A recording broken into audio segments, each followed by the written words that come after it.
Hi guys, and welcome again to Phil and Jen in the Philippines. It's the first video in the section we'll call The Process, which is the film project that Christopher and I are doing in the Philippines. There was a question asked, and I'll now answer it by one of the viewers, and hi out there. How did I get involved in the film industry? Well, to give you a little bit of background, one could say I've been a bit of a workaholic most of my life, and I've taken on multiple roles. I did work in the legal profession, sales, but mostly to do with legals. And about 30 odd years ago, even though I was friendly with Christopher, I wasn't involved in the film industry to any great degree. I had a lot of friends in the industry, and some of them were with companies like UAA Australia, which was a film company, who were involved with projects that were going on. Of course, Christopher I knew, who was involved with Pisces Productions, etc., etc., and they called upon me with my expertise within the law to do a little bit of contract stuff for them and a number of small jobs. Well, a good friend of mine, who was actually one of the best men at a wedding, by the name of Christopher Bartlett, was very high up in an Australian company called UAA, who were doing a co-production with a company in the United States. And I won't go too deeply into the company, but it was one of the largest studios, and I won't even mention the project because it eventually got made. The film eventually got made by another studio, but you should be able to guess the film I'm referring to by the clues I give you. This particular film was this co-production between UAA and the major studio in the United States, was set in Central Australia with an A-list Hollywood actor, Tom Selleck. And they basically sent the scripting over to UAA, and because it was involved in Central Australia, and it was written by an American who'd never been to Australia, a chappie by the name of John Hill. The script read like a dime western, like a poor imitation of a John Wayne film, and it really held very little relevance to Australia, bar the fact that it was set here. Now, UAA obviously read it, and they said, look, this is basically a spaghetti western done in Oz. And they said, how can we fix this script up if we're going to spend, you know, like $10 or $12 million of Australian money plus $10 or $12 million of studio money? We're committed to it, but does anyone know anything about, this is held within their corporate entity, about the areas of which this film is supposed to be shot, which was Central Australia, around Alice Springs, the Simpson Desert, etc., etc. Well, no one in the company actually knew, but Christopher knew me. And he said that he had a friend that was born and bred in that part of the world and spent a great deal of time there. And could he send me out the script and get an idea? Well, that obviously happened. I read it, and not knowing the significance, because I was told nothing about the script, it just arrived on my desk as a script, and I read it, and it was awful.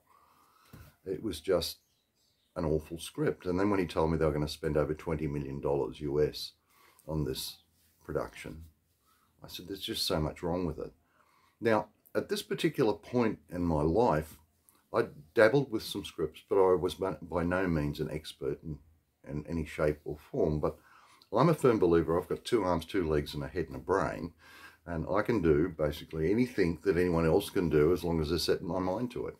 And Christopher asked me to, no, this is not Christopher Pate, this is Christopher Bartlett, asked me to go over the script and suggest things, make changes, change the dialogue and whatever, a relatively simple process. Well, not knowing the protocols, I then just picked up a red pen, a felt tip pen, and just scribbled this out, scribbled that out, and gave my comments on the side. This line is bullshit, we'd never say that, what a load of crap, historically inaccurate, etc., etc. All over this particular script, and put my side notes on the blank page at the side. This should never happen, and they shouldn't do this, and there's no reason for this to occur. It's crap, crap, crap. Now, I was under the impression this would go back to my friend, he would read it, and that would be that. And they would make the changes or consider the changes that I'd suggested.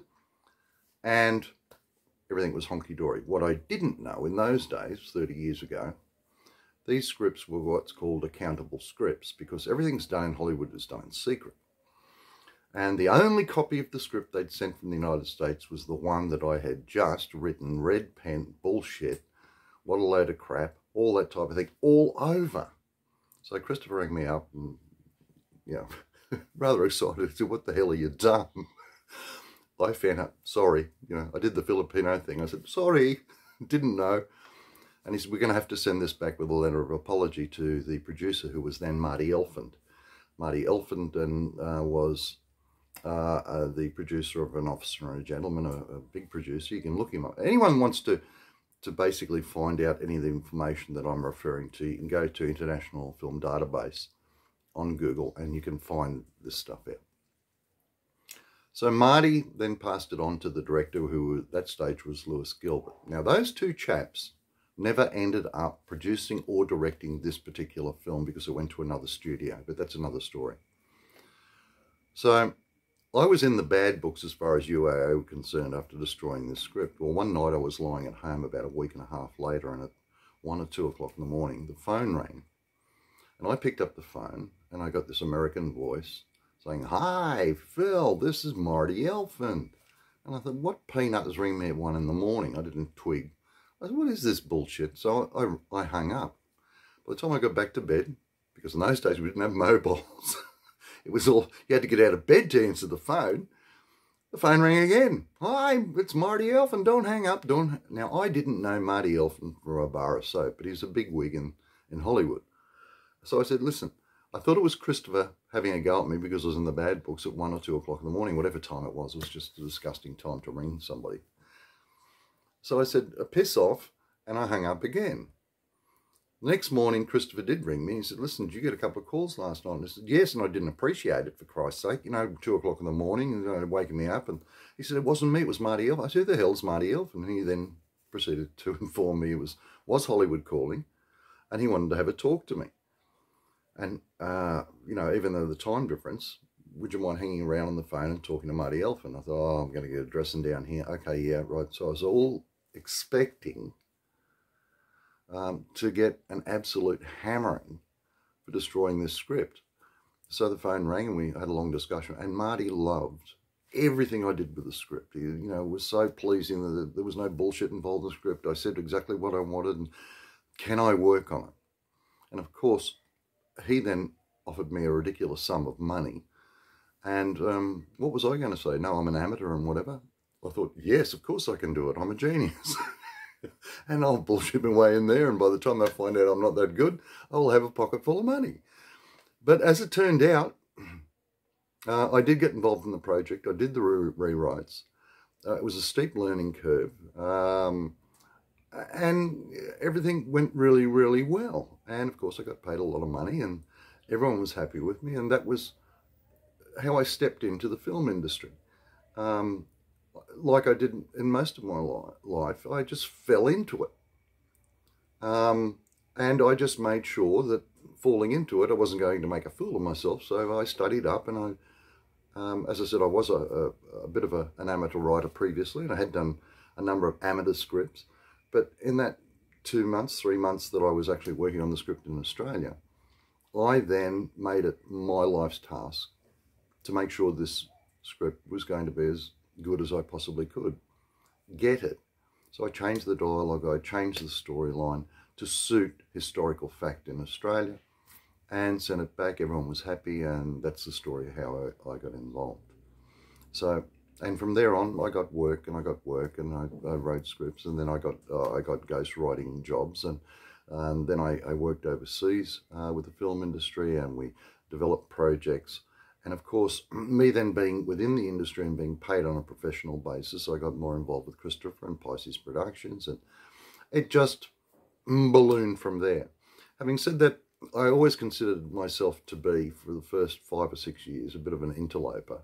And my attitude is, when's this going to stop? You know, like someone's bound to find out. I don't know shit from clay when it comes to this. But naturally, I happen to be what they thought was very good at it. So I made a tremendous living. I never gave up other jobs. This was very much a subcontracting type role, or a self-generating project role, so I could do other things. So I was doing this for a huge amount of time over 10, 15 years, whilst I was doing other things. So I hope that answers your question. That's how I got in the film industry. Like most of the things I get involved with, more luck than good management, but I like to get the ball and run with it. Okay, hope that answers the question. I'm just going down to Christopher's hotel room to pick him up. We'll do an interview. Jen's going to do an interview today. I'll probably put it on today because I don't see any reason why these videos should lie around in the phone and not get online. So I'll do a little interview with Jen and she can bring you up to date. I'll start with what we call the process and getting a bit of background as far as the project we're doing here in the Philippines, and hopefully you'll enjoy it. So, Phil and Jen, the Philippines. Phil here at the moment, talking rubbish about yet another thing. Look forward to the next video with you all. Have a great day. Cheers.